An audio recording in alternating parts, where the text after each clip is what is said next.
নবীন প্রবীণদের সমন্বয়ে নির্বাচনের মাঠে থাকবে বিএনপি। তারুণ্যকে মূল্যায়ন ও প্রাধান্য দিয়ে নেতৃত্ব নির্বাচনের পরিকল্পনা। যাদেরকে নিয়ে সবসময় সংগ্রাম লড়াই করে এসেছি, এরা কিন্তু বিশাল অংশ তরুণ। যারা এই তারুণ্যকে জয় করে বাংলাদেশকে ফ্যাসিবাদ মুক্ত করেছে, আমাদের দলের শীর্ষ নেতৃত্ব থেকে এই তরুণদের অবশ্যই ইনশাল্লাহ মূল্যায়ন করবে বলে আমরা বিশ্বাস রাখি। দুর্নীতি ও আমলাতান্ত্রিক জটিলতায় সাফল্য কম বিদেশি বিনিয়োগে। বিডার ওয়ান স্টপ সেবা আন্তর্জাতিক মান সম্পন্ন করার তাগিদ।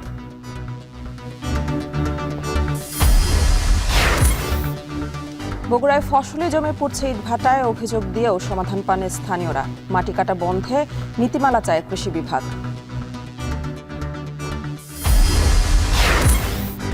ঢাকা আরিচা মহাসড়কের মানিকগঞ্জে ৩৬ কিলোমিটার বেহাল। অতিরিক্ত পণ্যবাহী যান ঠেকাতে ব্যর্থ কর্তৃপক্ষ। ওজন স্টেশন বিকল থাকার অজুহাত।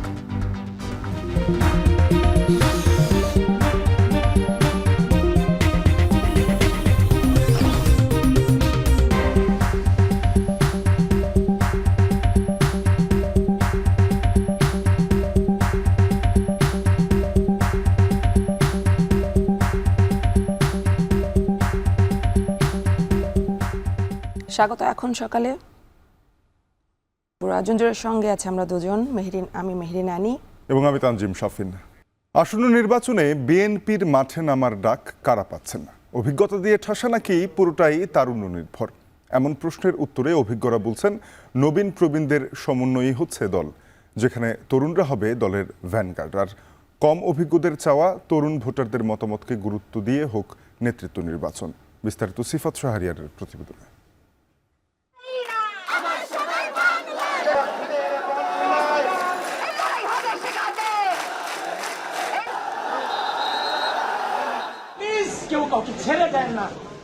এমন ঐক্যবদ্ধ বার্তার স্লোগানগুলো ছিল গণ অভ্যুত্থানে তরুণদের শক্তি, যাদের নেতৃত্বে পরবর্তীতে পতন হয় স্বৈরাচারের। আগামী রাজনীতিতে এই তরুণদের অংশীদারিত্ব কোথায়?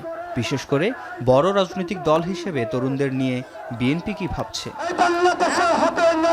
ছাত্র নেতাদের চাওয়া নতুন ধারার রাজনীতির সূচনা হোক দলের সিনিয়র নেতাদের থেকে। তরুণ ভোটারদের মতামতকে গুরুত্ব বিবেচনায় হোক নেতৃত্ব নির্বাচন। আমরা যেন রাষ্ট্রকে একটা স্থিতিশীল গণতান্ত্রিক রাষ্ট্রে রূপান্তরিত করতে পারি। একজন ব্যক্তির রাজনীতি করার কারণে ৫ বছর সে রাজনীতি করবে আর ৫ বছর সে জেলে কাটাবে, এটা কোনোভাবেই কাম্য নয়। সুতরাং ওই রাজনীতির সূচনাটা আমাদের অভিজ্ঞ যারা সিনিয়র আছেন তাদেরকে এর সূচনা করতে হবে। আমরা তাদের পাশে ঢাল হয়ে থাকব।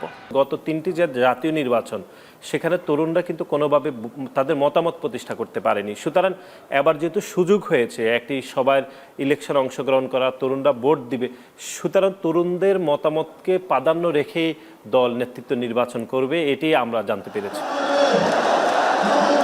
২৪-এর গণ অভ্যুত্থানের আগে গত ১.৫ যুগ ধরে নানা গণতান্ত্রিক আন্দোলনে যারা বিএনপির সম্মুখ সারির তরুণ যোদ্ধা ছিল, তাদের অনেকেই এখন পরিপক্ক। আসন্ন ভোট যুদ্ধে তাদের অবস্থান কি হবে? আমরা গণতন্ত্রের দ্বার প্রান্তে পৌঁছেছি। এখন পর্যন্ত গণতন্ত্র পরিপূর্ণভাবে প্রতিষ্ঠিত হয়নি। আমার সেই প্রিয় তরুণ ভোটারদেরকে সাথে নিয়ে আমরা আগামীতে একটি সুন্দর বাংলাদেশ গড়তে চাই। প্রবীণদের পাশাপাশি যারা নতুন নেতৃত্ব, নবীন, তাদেরকে একসঙ্গে সাথে রেখে সামনে এগিয়ে নেওয়া যায়, সেভাবে দলকে পরিচালনা করা, এটা আমাদের প্রত্যাশা। আমরা যদি আল্লাহ রাব্বুল আলামিন কাজের সুযোগ দেয়, সেই অনুযায়ী মানুষের প্রত্যাশা পূরণ করার জন্য সর্বোচ্চ চেষ্টা করব। যারা মনোনয়ন বোর্ড হয়, বোর্ড থেকে সিদ্ধান্ত হয়, ওনারাই বিবেচনা করবে ইনশাল্লাহ। বিএনপির এই অভিজ্ঞ নেতা বলছেন, নবীন প্রবীণদের সমন্বয়েই দল গড়া হচ্ছে। আন্দোলন সংগ্রামে যারা ভ্যানগার্ড মুখ্য ভূমিকা পালন করে, দেশের গণতন্ত্র জন্য আমরা যাদেরকে নিয়ে সবসময় সংগ্রাম লড়াই করে এসেছি, এরা কিন্তু বিশাল অংশ তরুণ। ভারপ্রাপ্ত চেয়ারম্যান জনাব তারেক রহমান একদিকে নবীন, আরেকদিকে প্রবীণ, এই যে একটা সবার সমন্বয় করে তিনি যে ধারাবাহিকতাটাকে নিয়ে দলকে সাজাচ্ছেন এবং দেশকে নিয়ে চিন্তা করতেছেন, এটা আমরা উপলব্ধি করি। এই কারণে তো আমরা বারবার রোডম্যাপের কথা বলতেছি। আর দলের ভারপ্রাপ্ত চেয়ারম্যানের উপদেষ্টা মাহাদি আমিন বলছেন, দীর্ঘ গণতান্ত্রিক আন্দোলনের তারুণ্যকে দলীয় ও রাষ্ট্রীয়ভাবে মূল্যায়ন করা হবে। যারা এই তারুণ্যকে জয় করে বাংলাদেশকে ফ্যাসিবাদ মুক্ত করেছে, অসীম সংগ্রামের মাধ্যমে আমরা আজকে যে ফ্যাসিবাদ মুক্ত বাংলাদেশ পেয়েছি, যাদের ত্যাগ তিতিক্ষার মাধ্যমে পেয়েছি, আমাদের যে আসন্ন বাংলাদেশ রয়েছে, গণতান্ত্রিক সে বাংলাদেশে আমাদের দলের শীর্ষ নেতৃত্ব থেকে এই তরুণদের, ওনাদের পরিবারদের এবং যারা জেল জুলুমের শিকার হয়েছেন সুদীর্ঘ সময় ধরে, তাদের ব্যক্তিগত ব্যবসা বাণিজ্য চাকরি সহ পেশা জীবন ধ্বংস হয়ে গিয়েছে, অবশ্যই তাদেরকে আমাদের দল অবশ্যই ইনশাল্লাহ মূল্যায়ন করবে বলে আমরা বিশ্বাস রাখতে চাই। বিএনপির ভোট ব্যাংক ভারী করতে দলের তারুণ্য আগামীর রাজনীতিতে অংশীদারিত্ব পাবে বলেই মনে করা হচ্ছে। তবে সে অংশগ্রহণ কতটা প্রভাব রাখতে পারবে তা দৃশ্যমান হবে আগামীর রাজনীতিতে। সিফাত শাহরিয়ার, এখন ঢাকা। বাংলাদেশ বিনিয়োগ সম্মেলনে ৪২টি দেশের ৬০০-র বেশি বিনিয়োগকারীরা অংশ নিলেও প্রাপ্তির খাতা কি শূন্যই থেকে গেল?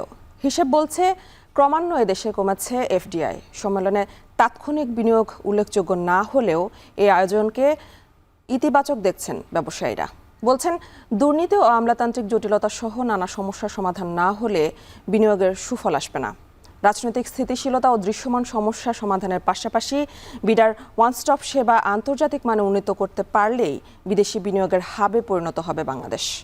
মুনাফ রশিদের প্রতিবেদনে বিস্তারিত। দেশের ইতিহাসে প্রথমবার অনুষ্ঠিত হল বাংলাদেশ বিনিয়োগ সম্মেলন। ৪২টি দেশের ৬০০-র বেশি বিনিয়োগকারীরা এতে অংশ নিলেও কি পেল বাংলাদেশ? প্রাপ্তির খাতায় কি কিছু যোগ হলো নাকি শূন্যই রয়ে গেল? সে প্রশ্নে যখন ঘুরপাক চলছে তখন বাংলাদেশের বিনিয়োগ সূচকে চোখ বোলানো যাক। গেল ৩ অর্থ বছরের হিসাব বলছে ক্রমান্বয়ে দেশে কমেছে সরাসরি বিদেশি বিনিয়োগ বা এফডিআই। ২০২২-২৩ অর্থ বছরে এফডিআই কমে ৫.৫%। পরের বছর ২০২৩-২৪ অর্থ বছরে এ হার কমে আরও ৮.৮%। সবশেষ চলতি অর্থ বছরের প্রথম ৬ মাসে কমেছে ৭১%। এমন পরিস্থিতিতে টনক নড়ে অন্তর্বর্তী সরকারের। আয়োজন করে বিনিয়োগ সম্মেলনের প্রথম দিনেই নতুন উদ্যোক্তাদের জন্য 4টি বড় তহবিল গঠনের ঘোষণা আসে, যেখানে $10 লাখ তহবিল ঘোষণা দেয় ইনসেপ্টা ফার্মাসিউটিক্যালস। তাৎক্ষণিক বিনিয়োগ নয়, এফডিআই আকর্ষণের মাধ্যম হিসেবে দেখা এই সম্মেলনে স্যামসাং, টয়োটার পাশাপাশি অংশ নেয় আলিবাবার মতো কোম্পানি। যুক্তরাষ্ট্র, জাপান সহ অর্ধশত দেশের বিনিয়োগকারীদের নিয়ে আয়োজন ইতিবাচক হলেও দুর্নীতি ও আমলাতান্ত্রিক জটিলতা সহ নানা সমস্যা সমাধান না হলে বিনিয়োগ বাড়বে না বলে মত ব্যবসায়ীদের। বিদেশিদেরকে যদি ইনভেস্টমেন্টটাকে আরও আগ্রহ করে তুলতে হয় তাহলে বিডাকে এটা দায়িত্ব নিতে হবে। তাদের যতগুলি লাইসেন্স বা রেজিস্ট্রেশন লাগে সবগুলি বিডা করে দিবে, একটা আমব্রেলার নিচে একই জায়গা থেকে বিডা থেকে সব করে দিবে। এটাকে ইজ অফ ডুইং বিজনেসের কনটেক্সে যদি বলি, যেখানে আমাদের অ্যাজ এ ইনভেস্টমেন্ট ডেস্টিনেশন হিসেবে আমরা একটু কম স্কোর পাই, এই জায়গাগুলোতে কাজ না করে কিন্তু আসলে আপনার যে বাধাগুলো আছে সেটা কিন্তু দূর করা সম্ভব না। সেটার অ্যাপ্রোপ্রিয়েট জায়গা কিন্তু ইনভেস্টর কনফারেন্স না, সেটার জন্য অ্যাপ্রোপ্রিয়েট জায়গা হচ্ছে আপনার অ্যাডমিনিস্ট্রেটিভ রিফর্ম কমিশন কিংবা বিজনেস রিফর্ম কমিশন। সম্মেলনের সফলতা বলতে কি শুধু ৩,১০০ কোটি টাকার বিনিয়োগ? জিডিপির তুলনায় এফডিআইয়ের পরিমাণ যেখানে ১%-এরও কম, সেখানে এই অঙ্কের হিসাব নগণ্য হলেও সম্মেলনে যেসব চুক্তি হয়েছে তা উড়িয়ে দেওয়ার মতো নয়। নাসা, আইএলও, ইন্ডিটেক্স, ডিপি ওয়ার্ল্ডের চুক্তি অন্যতম। 3টি বিশেষ অর্থনৈতিক অঞ্চল পরিদর্শন বিনিয়োগকারীদের যেমন উৎসাহ জুগিয়েছে, বিডার 10টি এসিজেট তৈরির উদ্যোগ যেমন সাড়া ফেলেছে, তেমনি দেশি বিনিয়োগকারীদের সমস্যা সমাধানের কথা বলছেন ব্যবসায়ীরা। আমাদের আসলে বেসরকারি খাতের ইনভেস্টমেন্ট ক্ষমতা, বিনিয়োগ সক্ষমতা খুব সিগনিফিকেন্টলি কমে গেছে। এই জিনিসগুলো আসলে দেশীয় বিনিয়োগকারীদের যেমন এফেক্ট করবে, বিদেশি বিনিয়োগকারীদের জন্য সে একই রকমভাবে এফেক্ট করবে। সো এই সমস্যাগুলো রিজলভ না করলে প্রাইভেট সেক্টর ইনভেস্টমেন্টের গ্রোথ হবে বলে আমরা ওভারঅল এগিয়ে আমরা খুব একটা আশাবাদী হতে পারছি না। গত 2 বছরে যে সমস্ত নীতিমালাগুলি হয়েছে এগুলি আমি মনে করি না কোনোভাবে বিনিয়োগের জন্য সহায়ক, বরঞ্চ এগুলি রপ্তানি খাতকে আরও উদ্বিগ্ন করেছে। সেগুলিকে আমলে আনা দরকার, এনে এগুলিকে সঠিক জায়গায় বাস্তবমুখী সিদ্ধান্ত সেখানে হওয়া দরকার। দৃশ্যমান চুক্তির বাইরে বিনিয়োগের খাতাও হয়েছে ভারী। চট্টগ্রামের আনোয়ারায় প্রায় 800 একর জমিতে G2G ভিত্তিতে চীনা অর্থনৈতিক অঞ্চল গড়ে তুলতে 4065 কোটি টাকার প্রকল্প, সৌর বিদ্যুৎ উৎপাদনে সুইডিশ কোম্পানি H&M এর সাথে প্রাণ আরএফএলের চুক্তি, নিউ ডেভেলপমেন্ট ব্যাংকের $100 কোটি ঋণ প্রতিশ্রুতি সহ ৩,১০০ কোটি টাকার বেশি বিনিয়োগের ঘোষণা ইতিবাচক। রাজনৈতিক অস্থিতিশীলতা ও দৃশ্যমান সমস্যা সমাধানের পাশাপাশি বিডার অনস্টপ সেবা আন্তর্জাতিক মানে উন্নীত করতে পারলেই বাংলাদেশ বিদেশি বিনিয়োগের হাবে পরিণত হবে বলে মত বিশেষজ্ঞদের। বিদেশিরা এসে মনে করে গেছে যে বাংলাদেশে একটা অবস্থান তৈরি হয়েছে, একটা পরিবেশ সৃষ্টি হয়েছে, বিনিয়োগ করা যায়। তারা তাৎক্ষণিকভাবে কোনো সিদ্ধান্ত আসলে দেওয়া যায় না। গত 15 বছরের স্বৈরশাসন, এটা ওরা জানে যে কি অবস্থাটা। আর একটা বিষয় হলো আমাদের পররাষ্ট্রনীতি বলতে গেলে মোটামুটি ভারত নির্ভর, পুরাটাই ভারত নির্ভর। এই ভারতের বাইরে থেকে আমাদের যাওয়া আসলে কঠিন। সুতরাং এই বিষয়গুলো তারা চিন্তা করে। তারা বিদেশ থেকে এই বিনিয়োগ সম্মেলনে আসার আগে তারা সমস্ত হিস্টোরি জেনে আসছে। কাজে এই হিস্টোরিটা আমাদের এমন একটা মন্দ জায়গায় পৌঁছেছে, এর থেকে ঘুরে আসতে সময় লাগবে। পাশাপাশি বিদেশি বিনিয়োগকারীরা যেসব চ্যালেঞ্জের কথা বলছেন সেদিকে নজর দেওয়ার পরামর্শ বিশেষজ্ঞদের। মুন্নাফ রশিদ, এখন, ঢাকা। বগুড়ার বিভিন্ন ফসলি মাঠ থেকে মাটি কেটে নিয়ে যাওয়া হচ্ছে ইটভাটায়। ইট তৈরি করে নগরায়নের চাহিদা মেটালেও বাধাগ্রস্ত হচ্ছে খাদ্যের যোগান। কৃষকদের কেউ কেউ ভয়ে, কেউ কেউ ভাঙনের শঙ্কায় বাধ্য হয়ে ইটভাটায় মাটি দিচ্ছেন। আবাদি জমির মাটি কাটা বন্ধে দ্রুত একটি নীতিমালা চাচ্ছে কৃষি বিভাগ। এদিকে ভাটা উচ্ছেদে অভিযান চলমান জানায় পরিবেশ অধিদপ্তর। বিস্তারিত থাকছে রাজীব সেলিমের প্রতিবেদনে, আর ক্যামেরায় ছিলেন সাইফুল সাকুর। বগুড়ার শাহজাহানপুরের খাউরাজান বিল এলাকার বিস্তীর্ণ ফসলি মাঠ, এর মাঝেই দেদারসে চলছে মাটি কাটার কাজ। এতে নষ্ট হচ্ছে ফসলের জমি। বিভিন্ন দপ্তরে ধর্ণা দিয়েও মিলছে না প্রতিকার। চাষিদের অভিযোগ, গভীর রাতে ভেগু মেশিন দিয়ে এসব মাটি কেটে নিয়ে যাওয়া হয় ইটভাটায়। মাটি কাটার এই কার্যক্রমের সাথে জড়িত স্থানীয় প্রভাবশালী মহল। এ বিষয়ে সরকারি বিভিন্ন দপ্তর, রাজনৈতিক নেতা আর জনপ্রতিনিধিদের কাছে অভিযোগ দিয়েও মেলেনি সমাধান। এত আড়াইটে 2টার দিকে মাটি কাটে, তার অন্য কোনো ভূমিকা হয় না। আপনার টাকা পয়সা দিয়ে ওটা থামে থাকে, ভাঙে যাচ্ছে, পানি থাকবে না, এই জন্য তার ব্যথা লাগছে, বেশ বাধ্য হওয়া লাগে। জায়গা আগে উঁচা ছিল, এখন ওই মাটি কাটে নিচে হয়ে গেছে সব। হ্যাঁ, ফসল হয়, এখন এক ফসল হয়। এদিকে ইটভাটা সংশ্লিষ্টদের দাবি, ফসলি জমির উর্বর মাটি ইট তৈরির খুবই গুরুত্বপূর্ণ উপাদান। তবে নিয়ম মেনেই চলছে এই মাটি সংগ্রহ কার্যক্রম। প্রয়োজনে ইটভাটার জন্য নির্দিষ্ট এলাকা নির্ধারণ ও মাটির যোগানে সরকারি সিদ্ধান্ত মেনে ভাটা পরিচালনা করতে চান বলে জানান তারা। আমরা কৃষকের কোনো ক্ষতি করতে চাই না। পরিত্যক্ত পুকুরগুলো, যে সমস্ত পুকুরগুলো আছে, ওই পুকুরগুলোতে সরকার যদি অনুমতি দিত, এখান থেকে মাটি নিয়ে ভাটায় ব্যবহার করতে পারবে, তাহলে আমাদের পক্ষে এবং সুবিধা হয়। আমরা চাচ্ছি যে সরকারিভাবে আমাদেরকে সকল কাগজ নিয়ে ভাটাটা বৈধভাবে চালানোর সুযোগ দেওয়া হোক। পরিবেশ অধিদপ্তর জানায়, আধুনিক ইটভাটাগুলো চলছে নিয়ম না মেনেই। অবৈধ ইটভাটা উচ্ছেদে চলছে অভিযান। আর ফসলি মাঠের মাটি কাটা বন্ধে শক্ত নীতিমালা চায় কৃষি বিভাগ। আমরা প্রশাসনের সাথে অনেক সময় বিভিন্ন মিটিংয়ে প্রশাসনের সহযোগিতা চাই, যাতে এই ধরনের কাজ আর না হয়, এবং এটার জন্য একটা আসলে নীতিমালা দরকার। আমরা সরকারের কাছে বিভিন্ন সময় আমরা লিখি, যাতে করে এটার একটা শক্ত নীতিমালা হয় এবং নীতিমালার জন্য বাস্তবায়ন হয়। আমরা প্রতিনিয়ত অভিযান চালাচ্ছি, চেষ্টা করছি ইটভাটাগুলোকে ভেঙে ফেলার। ইটভাটার বিকল্প হিসাবে এই যে ব্লক তৈরির যে বিষয়টা, এটাকে উৎসাহিত করার চেষ্টা করা হচ্ছে।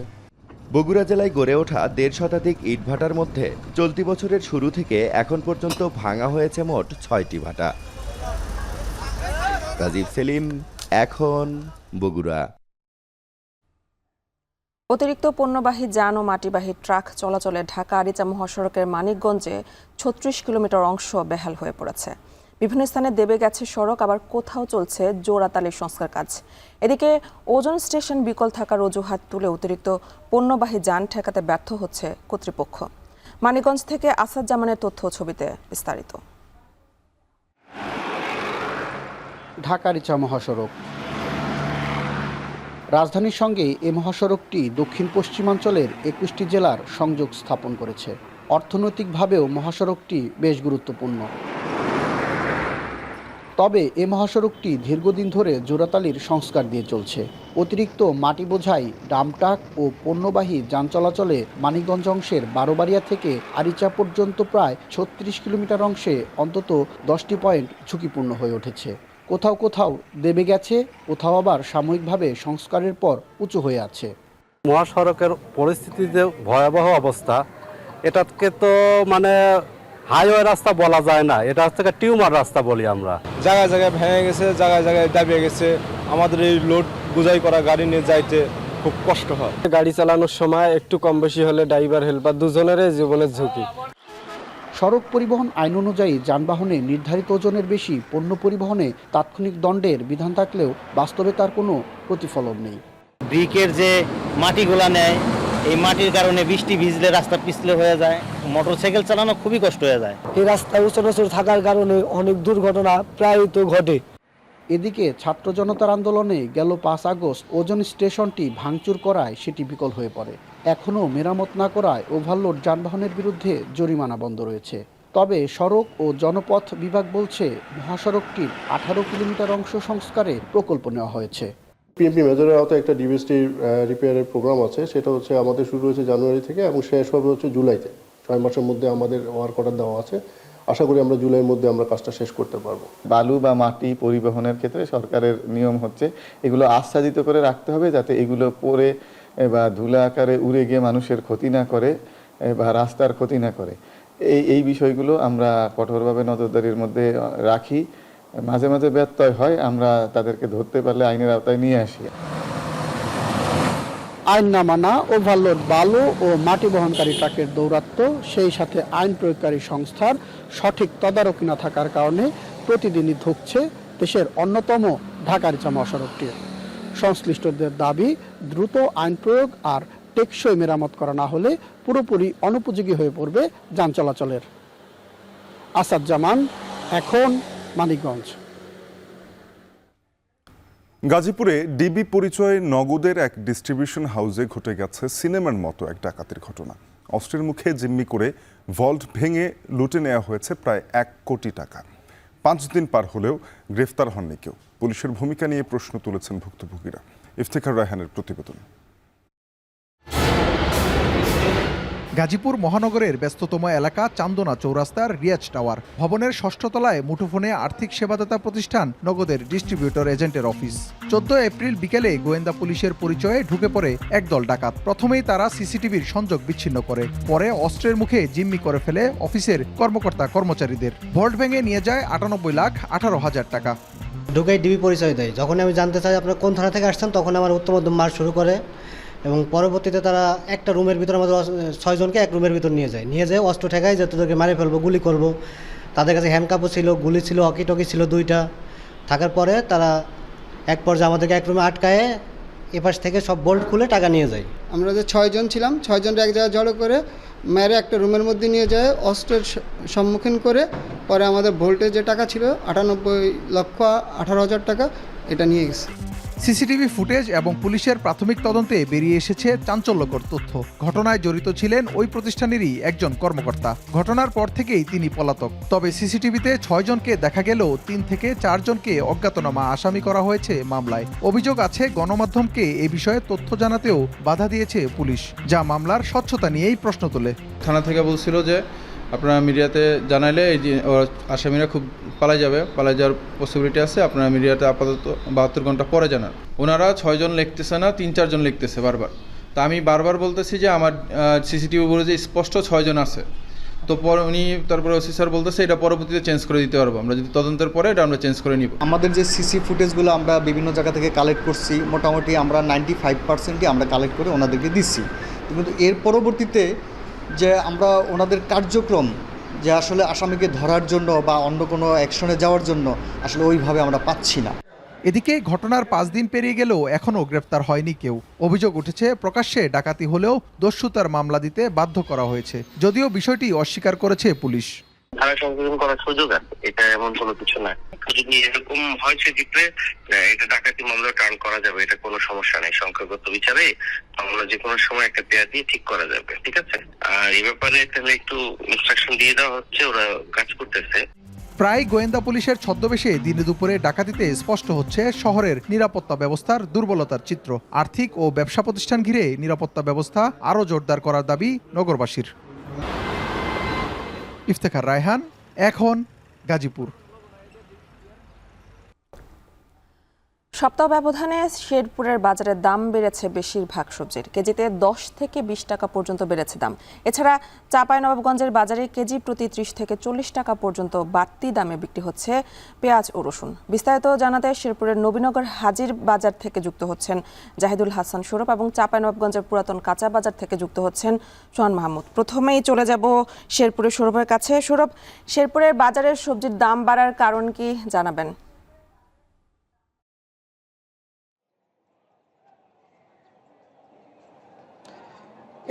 ভোরের সূর্য ওঠার পর থেকে কিন্তু শেরপুর সদরের যে চরাঞ্চলগুলো রয়েছে সেখানে কিন্তু উৎপাদিত সবজি এই নবীনগর হাজির বাজারে নিয়ে আসছেন বিক্রেতা এবং কৃষকরা। তো আমরা দেখেছি সকাল থেকে ছোট ছোট ভ্যানে এবং ব্যাটারি চালিত অটোরিকশা করে কিন্তু এখানে সবজি বিক্রির জন্য নিয়ে আসা হয়েছে। তবে আমরা দেখেছি যে গত সপ্তাহের তুলনায় বেশ কয়েকটি সবজির দাম কিন্তু কেজিতে 20 থেকে 10 টাকা পর্যন্ত বেড়েছে। আমি যদি আজকের বাজার দরটা জানাই, আমরা দেখেছি গত সপ্তাহে পেঁপে বিক্রি হচ্ছিল 40 টাকা কেজি ধরে, সেটি কিন্তু আজকের বাজারে হঠাৎ করে 20 টাকা বৃদ্ধি পেয়ে 60 টাকা কেজি ধরে বিক্রি হচ্ছে। এছাড়া আমরা দেখেছি গাজর গত সপ্তাহে 40 টাকা কেজি ধরে বিক্রি হলো, কিন্তু আজকের বাজারে হঠাৎ করে 20 টাকা বৃদ্ধি পেয়ে এটাও 60 টাকা কেজি ধরে বিক্রি হচ্ছে। এছাড়া বেগুন আমরা দেখেছি 10 টাকা বৃদ্ধি পেয়ে 60 টাকা থেকে 70 টাকা কেজি ধরে বিক্রি হচ্ছে। এছাড়া পেঁয়াজও আমরা দেখেছি যে 50 টাকা থেকে 10 টাকা বৃদ্ধি পেয়ে 60 টাকা কেজি ধরে বিক্রি হচ্ছে। রসুনও আমরা দেখেছি যে 110 টাকা থেকে 10 টাকা বৃদ্ধি পেয়ে 120 টাকা কেজি ধরে বিক্রি হচ্ছে। এছাড়া শসাতে আমরা দেখেছি গত সপ্তাহে শসা বিক্রি হচ্ছিল 30 টাকা কেজি ধরে, সেটি কিন্তু আজকে বাজারে 10 টাকা বৃদ্ধি পেয়ে 40 টাকা কেজি ধরে বিক্রি হচ্ছে। এছাড়া কাঁচামরিচ গত সপ্তাহে আমরা দেখেছিলাম যে 40 টাকা কেজি ধরে বিক্রি হচ্ছিল, সেটিও কিন্তু আজকে বাজারে 10 টাকা বৃদ্ধি পেয়ে 50 টাকা কেজি ধরে বিক্রি হচ্ছে। তবে কিছুটা কমেছে ঢেঁড়সের দাম। আমরা গত সপ্তাহে দেখেছি ঢেঁড়স 60 টাকা কেজি ধরে বিক্রি হলো, সেটি কিন্তু আজকের বাজারে 50 টাকা কেজি ধরে বিক্রি হচ্ছে। পাশাপাশি আমরা দেখেছি যে সজনে রয়েছে সেটিতে কিন্তু 10 টাকা কমে 120 টাকা থেকে কেজি 110 টাকা বিক্রি হচ্ছে। তবে হঠাৎ করে দাম বৃদ্ধি বিষয়ে আমরা বেশ কয়েকজন সবজি বিক্রেতার সাথে কথা বলেছিলাম। বিক্রেতারা আমাদেরকে জানিয়েছেন যে মূলত শেরপুর চরাঞ্চলে ব্যাপক সবজি উৎপাদন হলেও কিছুটা দাম বৃদ্ধির বিষয়ে তারা বলছেন যে যদি সরবরাহ সংকট থাকে মূলত এই কারণে সবজির দাম কিছুটা বেড়ে থাকে। তারা বলছেন যে বেশ কয়েক সপ্তাহ থেকে সবজির দাম অনেকটা নাগালের মধ্যে ছিল। তারা বলছেন যে সবজি যেহেতু মূলত চাহিদার উপর নির্ভর করে, এই জন্য মূলত দাম কিছুটা ওঠানামা করে। তারা বলছে চরাঞ্চলের সবজিগুলো যদি প্রতিনিয়ত বাজারে আসতে শুরু করে তাহলে হয়তো কিছুটা ক্রেতাদের নাগালের মধ্যে হবে। তো এই বিষয়ে ক্রেতারা বলছেন যে যদি নিয়মিত বাজার মনিটরিং করা হয় তাহলে তারা সবজি কিনে স্বাচ্ছন্দ্য প্রকাশ করেন এবং বিশেষ করে যারা নিম্ন আয়ের মানুষ তাদের জন্য অনেকটাই সুবিধা হয়। তো এই ছিল শেরপুর থেকে আমার কাছে সবজির বাজার দরের সর্বশেষ তথ্য। এবার আমি চলে যাব চাঁপাইনবাবগঞ্জে সোহানের কাছে। সোহান, আপনি জানাবেন বাজারে পেঁয়াজ ও রসুনের সরবরাহ কেমন, দাম এত বাড়লো কেন?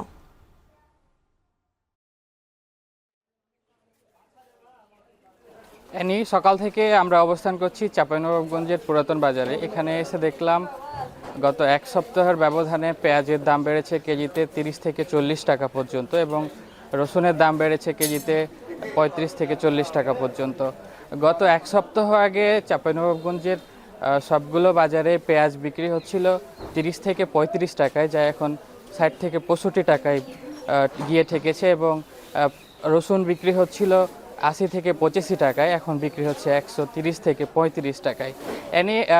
আপনাকে জানিয়ে রাখি চাঁপাইনবাবগঞ্জের বেশ কিছু এলাকায় পেঁয়াজ এবং রসুন চাষাবাদ হয়। আমরা বেশ কিছু এলাকায় কয়েকদিন আগেও গিয়ে দেখেছি যে চাষিরা অভিযোগ করছেন দাম পাচ্ছেন না, এতে উৎপাদন খরচ উঠছে না তাদের।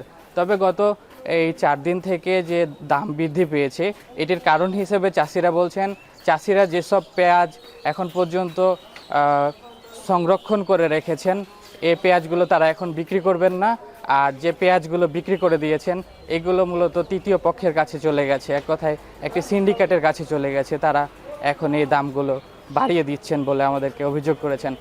বিশেষ করে যারা অসহায় এবং নিম্ন আয়ের চাষি আছেন, যারা সংরক্ষণ করতে পারছেন না, তারা মূলত এই বিপদে পড়েছেন বলে আমাদেরকে জানিয়েছেন। তারা 1000 টাকা মনে অর্থাৎ 20 থেকে 25 টাকা কেজি দরে বিক্রি করেছেন পেঁয়াজ, যা এখন বাজারে বিক্রি হচ্ছে 60 থেকে 65 টাকায়। এতে তারা 50 টাকার বেশি লোকসানে পড়েছেন এবং কিছু চাষিরা আমাদেরকে জানিয়েছেন তাদের টাকার তেমন সমস্যা বা সংকট নেই, এজন্য তারা কিছু পেঁয়াজ সংরক্ষণ করেছেন। এই ছিল আমার কাছে চাঁপাইনবাবগঞ্জ থেকে সর্বশেষ। চাঁপাইনবাবগঞ্জ থেকে যুক্ত ছিলেন সহকর্মী সোহান মাহমুদ। বঙ্গোপসাগরে প্রতিবেশী দেশের জেলেদের অনুপ্রবেশ মাছ শিকার একরকম রেওয়াজে পরিণত হয়েছিল। বর্তমান সরকার কঠোর অবস্থানে তা প্রায় বন্ধ হয়েছে। ইলিশসহ সামুদ্রিক মাছ শিকারে নিষেধাজ্ঞার সময়সীমা পরিবর্তনে কিছুটা স্বস্তি ফিরেছে জেলেদের মাঝে। কর্তৃপক্ষের দাবি, খাদ্য সহায়তার পাশাপাশি নিষেধাজ্ঞা বাস্তবায়নে কঠোর অবস্থানে থাকবে আইন প্রয়োগকারী সংস্থা। জসিম পারভেজের প্রতিবেদন। রূপালী ইলিশসহ 474 প্রজাতির সামুদ্রিক মাছের আবাসস্থল বঙ্গোপসাগর। ব্লু ইকোনমি বাস্তবায়নে ভারতের সঙ্গে সামঞ্জস্য রেখে 15 এপ্রিল থেকে 11 জুন পর্যন্ত 58 দিনের জন্য সমুদ্রে সব ধরনের মাছ ধরা নিষিদ্ধ করেছে সরকার। এর আগে 20 মে থেকে 23 জুলাই পর্যন্ত মোট 65 দিন মাছ ধরা নিষিদ্ধ ছিল। সীমান্তবর্তী ভারতের সাথে এক সপ্তাহের এই ব্যবধানের কারণে ক্ষতিগ্রস্ত হতো উপকূলের জেলেরা। অবশেষে ইলিশসহ সামুদ্রিক মাছের শিকারে নিষেধাজ্ঞার সময়সীমা পরিবর্তনে স্বস্তি ফিরেছে জেলেদের মাঝে। সচেতন জেলেরা ইতিমধ্যেই ফিরে এসেছেন বন্দরে, গুছিয়ে নিচ্ছেন মাছ শিকারের সরঞ্জাম। যদি ইন্ডিয়ালারা যদি মনে করেন আমাদের সমুদ্র সীমায় না আসে, তারা মাছ ধরে না নেয়, তারা আমাদের সমুদ্রে মাছ বাড়বে। এখন যখন সরকার ওদের সাথে মিলেই দিছে, ওদের 2 দিন আগে আমাদের অবরোধ শেষ, তো আলহামদুলিল্লাহ আমরা সরকারের কাছে সরকারের প্রতি আমরা অনেক খুশি। অবশ্যই আমরা খুশি। এখন এই 58 দিন অবরোধ দিয়েছে, এখন এই জাল মাছ শুকিয়ে আমরা দেশে যাবো। তবে চলতি বছর মাছের বিচরণ না থাকায় ক্ষতিতে পড়েছেন ট্রলার মালিক ও ব্যবসায়ীরা। সময়সীমা সংশোধনে এখন তারা স্বপ্ন দেখছেন ক্ষতি পুষিয়ে নেয়ার। এই অবরোধে জালিয়া বোট মালিক সব লস আর লস। জেলে আছে তারা বিভিন্ন এনজিওর মাধ্যমে তারা ঋণগ্রস্ত হচ্ছে এবং তারা লোনের মাধ্যমে তারা টাকা ছাড়িয়ে তাদের সংসার চালাচ্ছে। বোট মারামত করে আর কি এই জালপালা এগুলো শুকাইয়া যার যার বাড়ি চলে যাবো। পটুয়াখালীতে 47,371 জন জেলেকে প্রতি মাসে 40 কেজি খাদ্য সহায়তা নিশ্চিতে কাজ করছে কর্তৃপক্ষ। পাশাপাশি মৎস্য অধিদপ্তর ও আইনশৃঙ্খলা রক্ষাকারী বাহিনীর মাধ্যমে নিষেধাজ্ঞা বাস্তবায়ন করা হচ্ছে বলে জানান কর্তৃপক্ষ। উপজেলা টাস্কফোর্স কমিটির মাধ্যমে উপজেলা নির্বাহী অফিসার মহোদয় সহ আইনশৃঙ্খলা বাহিনীর সকল সদস্যদেরকে নিয়ে বাংলাদেশ কোস্টগার্ড, বাংলাদেশ নৌবাহিনী, নৌ পুলিশ, থানা পুলিশ সহ আমরা প্রস্তুত আছি। এই সময়ে যদি কেউ এই আইনকে ভঙ্গ করার চেষ্টা করে তখন আমরা আমাদের অভিযান এবং মোবাইল কোর্ট পরিচালনার মাধ্যমে তাদেরকে শাস্তির আওতায় আনার চেষ্টা করব। যারা পাচার করে এবং যারা অবৈধভাবে ধরে, এমনকি যারা অবৈধ জাল ব্যবহার করে, এই আইন লঙ্ঘনকারীকে আমরা খুব কঠোরভাবে দমন করতে চাই, কারণ তারা দেশের ক্ষতি করছে। সমুদ্রপাড়ের জেলেরা বিভিন্ন সময় লোকসানের শিকার হলেও মৎস্যশিল্প পুনর্গঠন ও সময়োপযোগী উদ্যোগ নিলে রাজস্ব খাতে সফলতা আসবে বলে মনে করেন সংশ্লিষ্টরা। পটুয়াখালী এখন। আজ ইস্টার সানডে, খ্রিস্ট ধর্মাবলম্বীদের জন্য অন্যতম ধর্মীয় উৎসব। এই খবর জানাতে রাজধানী উচ্চ বিদ্যালয় মাঠ থেকে যুক্ত হচ্ছেন সহকর্মী দেলাওয়ার দোলন। দোলন, ইস্টার সানডেতে প্রার্থনায় কি বলছেন খ্রিস্ট ধর্মাবলম্বীরা?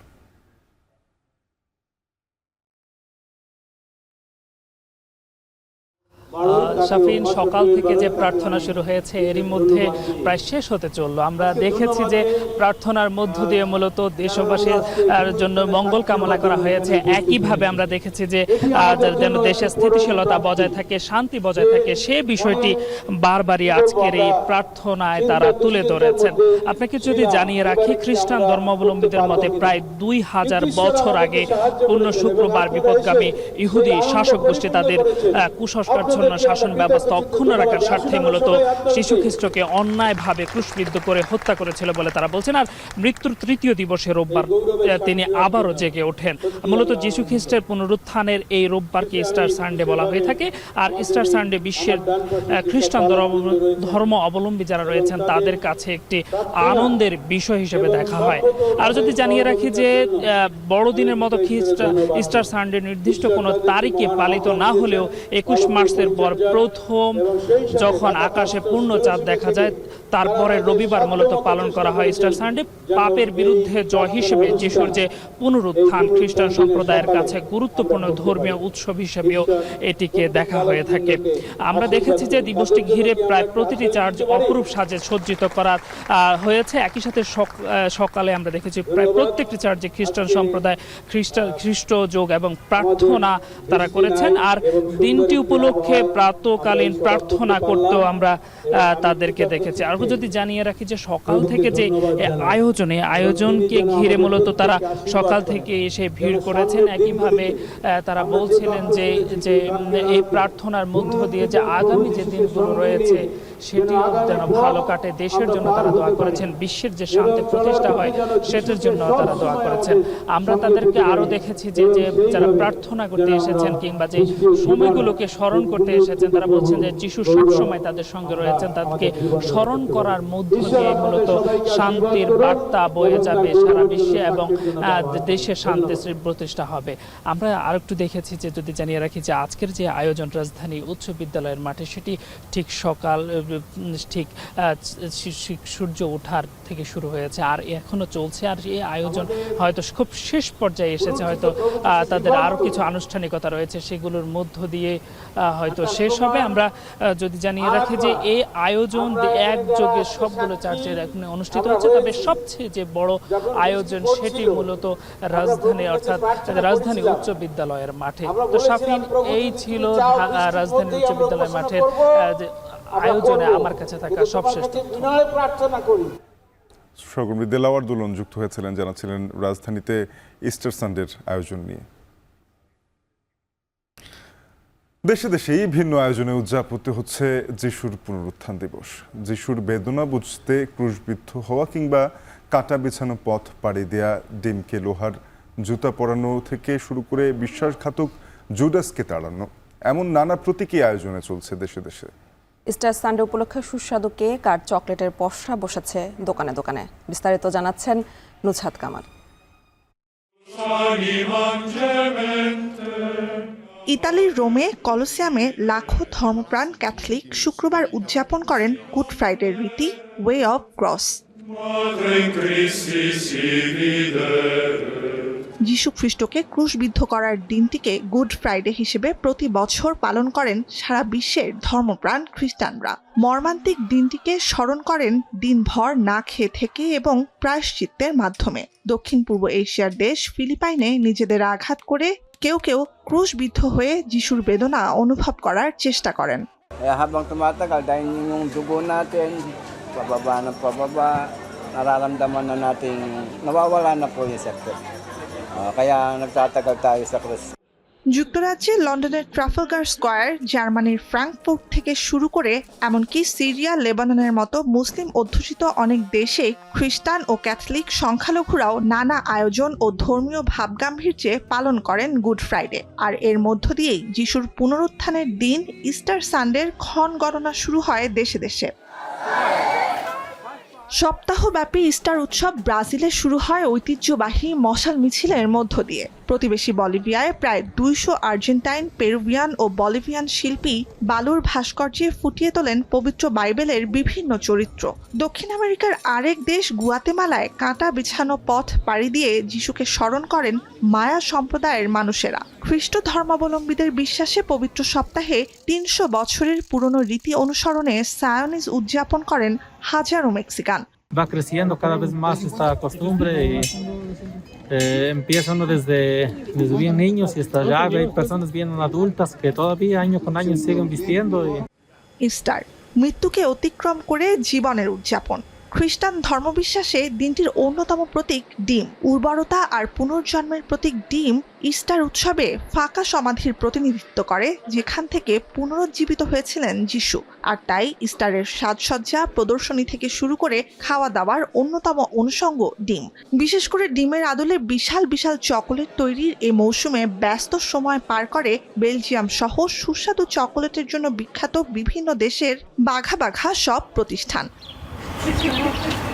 ইউরোপের দেশ বসনিয়ায় ইস্টারের ঐতিহ্যবাহী একটি প্রচলন হলো ডিমকে জুতা পরানো। প্রজন্ম থেকে প্রজন্মে চলে আসছে অবাক করা এ চর্চা। দেশটির প্রেসেভো শহরে কয়েকশো বছর আগে যখন খনন ও কামার শিল্পের বিকাশ ঘটতে শুরু করে, তখন থেকে ডিমকে লোহার জুতোর মতো আবরণ পরাতে সক্ষম দক্ষ কামারকে নিজের পরিবার ও ব্যবসা শুরুর জন্য প্রস্তুত বলে মনে করা হতো। Kojim sam ja naučio od svoga oca, a moj otac je naučio od mog djeda. Ta tradicija je već dugo ovdje u Kreševu, te mi je čast kao najmlađi Easter Sunday উপলক্ষে ক্রোয়েশনিকার গ্যাবোভনিকা গ্রাম আলোকোজ্জ্বল হয়ে উঠেছে ৩৫,০০০ রঙিন বাতি দিয়ে সাজানো ডিম, খরগোশের পুতুল সহ ইস্টারের নানা প্রতীকে। স্পেনের কাতালোনিয়ায় ছিল কঙ্কালের সাজে জ্বলন্ত মশাল হাতে ঐতিহ্যবাহী ড্যান্স অফ ডেথ বা মৃত্যুর নাচের আয়োজন। বার্সেলোনার বিখ্যাত বেকারি শপগুলোতে দেদারসে বিক্রি হচ্ছে স্প্যানিশ ইস্টার কেক নামে পরিচিত ফুটবল থিমের পেস্ট্রি। সেভিল শহরে ইস্টারের বর্ণাঢ্য লা মাদুর্গা মিছিল ছিল দেখার মতো। মাত্র ৩০ রৌপ্য মুদ্রার বিনিময়ে যিশুর সাথে বিশ্বাসঘাতকতা করা চরিত্র জুডাসকে প্রতীকীভাবে তাড়ানো চেক প্রজাতন্ত্রের ঐতিহ্য। কালো পোশাক আর সাদা মুখোশ পরে কাঠের যন্ত্র দিয়ে শব্দ করে বাইবেলের কুখ্যাত চরিত্রটিকে ভয় দেখিয়ে তাড়ানোর ভান করে মিছিলে অংশ নেয়া হাজারো মানুষ। যুদ্ধ কবলিত ইউক্রেনে মনোবল ধরে রাখতে সেনাদের, গম চাষিদের ইস্টার কেক পৌঁছে দেওয়া হচ্ছে। যুদ্ধের ধ্বংসযজ্ঞ আর তীব্র অর্থনৈতিক সংকটের মধ্যেও কেক বানানো ছাড়েনি পারিবারিক বেকারিগুলো। Ну, типа як мама, трошки уют створити, трошки якийсь затишок. І так я вже й лишилася. І тут Ярослава забрали до ЗСУ. মুসলিম আর ইহুদিদের পাশাপাশি খ্রিস্টানদেরও অন্যতম পবিত্র নগরী জেরুজালেমে শনিবার উদযাপিত হয় ইস্টারের হোলি ফায়ার বা পবিত্র আগুনের আনুষ্ঠানিকতা। নুসহাত কামাল, এখন বিশ্ব। বসন্তের আগমনে যুক্তরাষ্ট্রের প্রকৃতি যেন নতুন করে সেজেছে। নিউ জার্সির ব্রাঞ্চ ব্রুক পার্কে ফুটেছে হাজারো চেরি ব্লসম, ছড়িয়ে পড়েছে গোলাপি ও সাদা রঙের মিশ্রণে এক অপরূপ দৃশ্য। যুক্তরাষ্ট্র থেকে মনোমুগ্ধকর চেরি ফুল নিয়ে দেখুন আব্দুল আহাদের একটি প্রতিবেদন।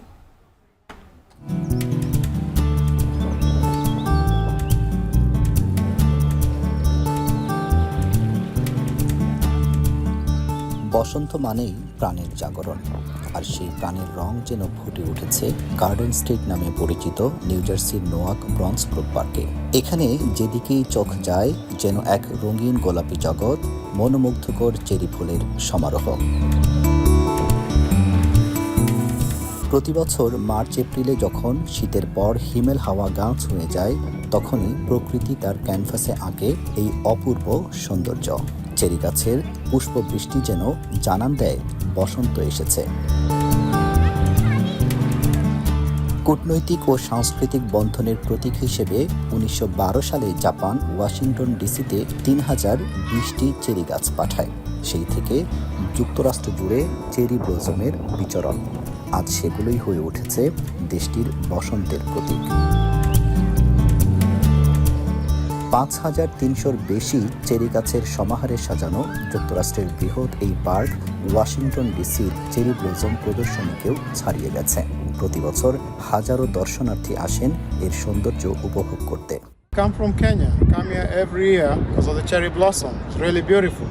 The flowers, they have all this around Branch Brook Park, going all the way from Belleville all the way to, I think that's 280. রঙে আর ঘ্রাণে ভরপুর ফুল শুধু প্রকৃতির সৌন্দর্যই নয়, মানুষের আবেগ, অনুভূতি আর ভালোবাসার এক অনন্য প্রকাশ। এই রঙিন প্রাণগুলোর সৌন্দর্য আমাদের মনকে করে তোলে প্রাণবন্ত। আব্দুল আহাদ, এখন নিউ ইয়র্ক, যুক্তরাষ্ট্র। এবারে খেলার খবর। সাদা পোশাকে ২৪ বছর পার করলেও এখনও গড়ে ওঠেনি টেস্ট সংস্কৃতি। তবে এবার নতুনভাবে খেলে পুরনো সেই অভিজ্ঞতা ভুলতে চান বাংলা অধিনায়ক নাজমুল হোসেন শান্ত। ম্যাচের আগে সংবাদ সম্মেলনে দলের গতিময় তারকা নাহিদ রানার প্রতি নিজের আস্থার কথা জানান অধিনায়ক নাজমুল শান্ত। এদিকে সিরিজের প্রথম ম্যাচে বিস্তারিত জানাবেন শরীফ রওশন। সেই ২০০০ সাল থেকে সাদা পোশাকে যাত্রা শুরু বাংলাদেশের। মাঝে পেরিয়েছে ২৪টা বছর। এত বছর পরে এসেও টাইগারদের পারফরমেন্স আর ম্যানেজমেন্টের নানা রকম পরিকল্পনায় দেশের টেস্ট সংস্কৃতি নিয়ে আছে নানান প্রশ্ন। পরিসংখ্যান দেখলেই পরিষ্কার, ক্রিকেটারদের মন মানসিকতা আর কুলিন ফরম্যাটে টাইগারদের খেলার ধরনে ভারত, নিউজিল্যান্ড, অস্ট্রেলিয়া দল ছাড়াও জিম্বাবুয়ের মতো র্যাঙ্কিংয়ের নিচের সারির দলের কাছেও লজ্জাজনক হারের স্মৃতি আছে বাংলাদেশের। নতুন বছরে রঙিন পোশাকে রংহীন টাইগারদের এবার সাদা পোশাকে আলো ছড়ানোর অপেক্ষা। এই ক্রিকেটের সংস্কৃতি বজায় রেখে জ্বলে উঠতে পারবে কি বাংলাদেশ? নতুন কোচ আসার পরে তার একটা প্ল্যান আছে এবং সে আসলে কিভাবে দলটাকে সামনের দিকে নিয়ে যেতে চায় তার একটা প্ল্যান আছে এবং যেগুলো অলরেডি প্লেয়ারদের সাথে শেয়ার করেছেন। এবং পাশাপাশি আমরা যারা খেলতেছি আমাদের একটা ইনপুট তো ছিলই। সো আমি আশা করব যে সামনে এবছর যেই 5-6টা টেস্ট ম্যাচ আছে নতুন কিছু আপনারা দেখতে পাবেন। টেস্ট র্যাঙ্কিংয়ে 3 ধাপ পিছিয়ে থাকা প্রতিপক্ষের বিপক্ষে ম্যাচে হার জিতের ব্যবধানটা খুব বেশি নয় বাংলাদেশের। জিম্বাবুয়ের বিপক্ষে অনুশীলনের মতো খেলাতেও ভালো উইকেটের আশা করছেন টাইগার অধিনায়ক। উইকেটে সিলেটের সবসময় এরকম ভালো বাউন্সই থাকে, সো এরকম উইকেটই আমরা আশা করি যে ট্রু বাউন্সটা থাকবে এবং আমি আশা করব যে ম্যাচে এরকম উইকেটই থাকবে। অবশ্যই বৃষ্টি এটা আমাদের কন্ট্রোলে নাই, বাট প্লেয়াররা এটা নিয়ে প্লেয়ারদেরকে অ্যাডজাস্ট করতে হবে। এদিকে সিলেটের উইকেটে 2018 সালের জয়ের সেই স্মৃতিকেই ফিরিয়ে আনতে চান অধিনায়ক Craig Ervine. Test cricket is always the toughest format, I think, to play, just because of the mental strength that you need in order to succeed. But I think the younger group will certainly take a lot of confidence, when you do come out to Bangladesh and actually put some performances together. Sylhet আন্তর্জাতিক cricket স্টেডিয়ামে সিরিজের প্রথম match শুরু হবে সকাল 10টায়। শরীফ রওশন, এখন। শেষ করবো এখন সকাল। তার আগে শিরোনামগুলো আর একবার। নবীন প্রবীণের সমন্বয়ে নির্বাচনের মাঠে থাকবে বিএনপি, তারুণ্যকে মূল্যায়ন ও প্রাধান্য দিয়ে নেতৃত্ব নির্বাচনের পরিকল্পনা। যাদেরকে নিয়ে সবসময় সংগ্রাম লড়াই করে এসেছি, এরা কিন্তু বিশাল অংশ তরুণ, যারা এই তারুণ্যকে জয় করে বাংলাদেশকে ফ্যাসিবাদ মুক্ত করেছে। আমাদের দলের শীর্ষ নেতৃত্ব থেকে এই তরুণদের অবশ্যই ইনশাআল্লাহ মূল্যায়ন করবে বলে আমরা বিশ্বাস রাখি। দুর্নীতি ও আমলাতান্ত্রিক জটিলতায় সাফল্য কম বিদেশি বিনিয়োগে, বিডার ওয়ান স্টপ সেবা আন্তর্জাতিক মান সম্পন্ন করার তাগিদ।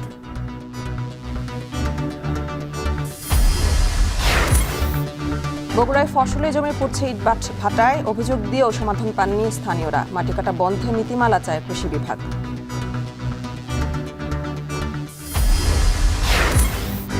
ঢাকা আরিচা মহাসড়কের মানিকগঞ্জে 36 কিলোমিটার বেহাল, অতিরিক্ত পণ্যবাহী যান ঠেকাতে ব্যর্থ কর্তৃপক্ষ, ওজন স্টেশন বিকল থাকার অজুহাত।